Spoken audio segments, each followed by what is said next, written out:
จะมี4ปุ่มแล้วตัวนี้มันล็อกปุ่มนี้มันล็อกปึ๊บเขากดวันนึงมันจะมีเสียงเวลาคนมาตองปึ๊บมันจะเตือนก่อนสมมติขันกวนตอนเนี้ยสมมติเขายังมากวนอีกนะจะดังแบบเราได้ยินให้เขากดล็อกปึ๊บจะเงียบว่ากรณีที่ว่าโจรบริเสียบบริเปิดกระแจแล้วมันจะเงียบแต่ถ้าว่าเขาเปิดกระแจปึ๊บเขากดมันจะบ่เงียบแป๊บนึงประมาณ2 วิมันก็กลับมาดังอีกตัวนี้มันตัวปลดล็อกเวลาเอาสิขี่รถนั่นน่ะเนาะต้องได้ปลดล็อกก่อนแล้วก็จึงเปิดกระแจรถสินะเพราะว่าคันไปเปิดเลยปึ๊บเขาบ่ได้ปลดล็อกเขาเปิดเลยปึ๊บมันจะดังเลยดังแล้วก็ติดบ่ได้เขาต้องได้กดปลดล็อกก่อนตัวมากับปุ่มสตาร์ทกด2 บาท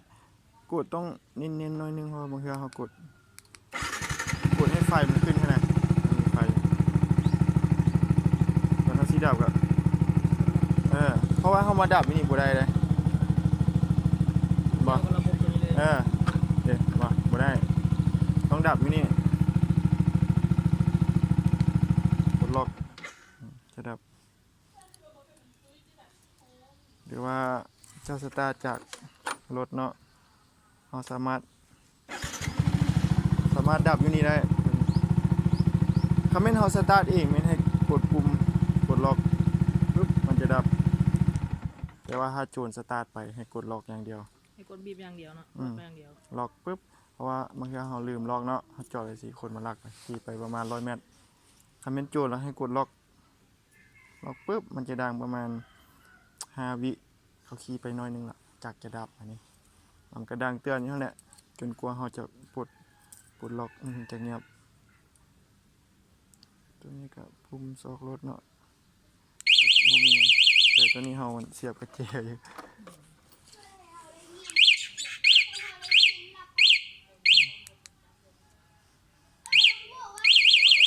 แต่ว่าตัวนี้คันมันมี2 จังหวะคือเขากดจะดังแบบนี้เห็นป่ะแต่ว่าเขากดตัวนี้คล้ายๆแบบฉุกเฉินนะคล้ายเหตุฉุกเฉินที่ว่ามันดังแบบนี้มันติดบ่ได้ติดบ่ได้สมมุติว่าจะติดรถอยู่จักจะบ่ดับ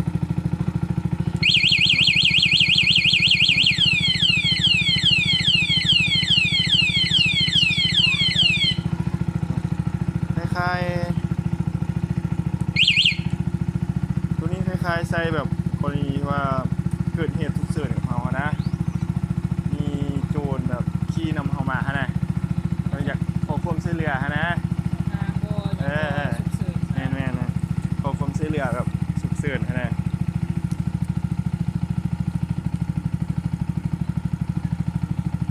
ตัวสีดับเราก็ประมาณนี้เนี่ยตั้งปุ่มตั้งระดับการสะเทือนก็มีแต่กดตัวนี้กดล็อกจึงไว้เราสังเกตว่าไฟเลี้ยวจะขึ้นกดจึงเห็นป่ะหลังจากไฟเลี้ยวขึ้นปุ๊บให้เจ้าเลือกระดับโดยใช้ปุ่มสตาร์ทตัวนี้กดเลือกระดับเขาตั้งมาตรฐานของงานมันระดับ5เลยระดับ1ระดับ2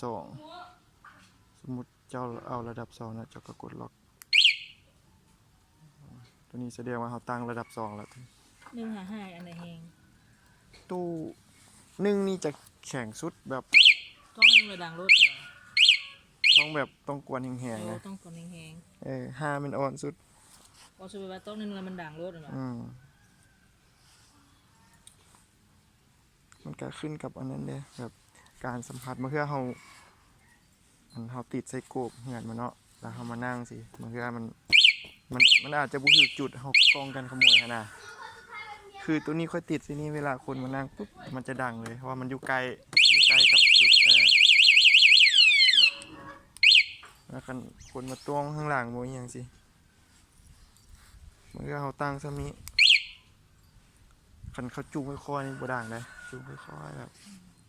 ไปใช่ไหมต้องแบบเอาขาค้ำขึ้นมันจะเหนื่อยบ่อย่างสินะหรือบางเทื่อแบบเขาเลี้ยวแห้งๆตึกสิมันอาจจะ